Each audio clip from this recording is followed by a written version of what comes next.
రాష్ట్రం ఆర్థికంగా బాగా లేదు, అప్పు గుర్తలేదు, అనా పైసా ఎవడు ఇస్తలేడు. ఎవరినైనా కలవడానికి పోతే బ్యాంకర్లు దొంగలను చూసినట్టు చూస్తున్నారు తెలంగాణ రాష్ట్ర ప్రతినిధులను. ఎవడు ఢిల్లీకి పోతే అపాయింట్మెంట్ కూడా ఇస్తలేడు, వీడు వస్తే చెప్పులు కూడా ఎత్తుకుపోతాడేమో అన్నట్టుగా ఆ పరిస్థితి ఉంది దేశం ముందల. అప్పు పుడితే నేను కూడా ఏదో ఒకటి చేసి తెచ్చిచ్చేటను, అప్పు పుట్టట్లేదు. ఎవడు బజార్లో నమ్మడం లేదు. స్వీయ నియంత్రణనే దీనికి పరిష్కారము. ఉన్నంతలో గౌరవంగా సంసారాన్ని నడిపితే బజార్లో ఎవడైనా నమ్ముతాడు. వీధికెక్కి రచ్చ చేసుకుంటే కుటుంబం పరువు బజార్లో పడేసుకుంటే ఎట్లుంటుందో. ఉద్యోగ సంఘ నాయకులారా, రాష్ట్ర ప్రభుత్వం అనేది మన కుటుంబము.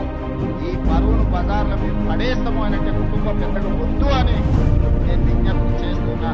రాష్ట్రం ఆర్థికంగా బాగా లేదు, అప్పు గుర్తలేదు, అనా పైసా ఎవడు ఇస్తలేడు. ఎవరినైనా కలవడానికి పోతే బ్యాంకర్లు దొంగలను చూసినట్టు చూస్తున్నారు తెలంగాణ రాష్ట్ర ప్రతినిధులను.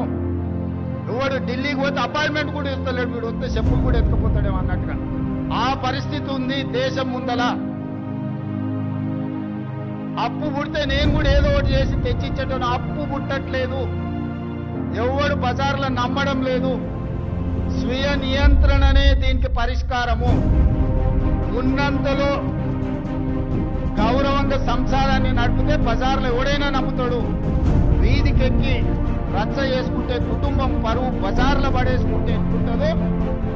ఉద్యోగ సంఘ నాయకులారా, రాష్ట్ర ప్రభుత్వం అనేది మన కుటుంబము. ఈ పరువును బజార్ల మీద పడేస్తాము అనంటే కుటుంబం పెద్దగా వద్దు అని నేను విజ్ఞప్తి చేస్తున్నా.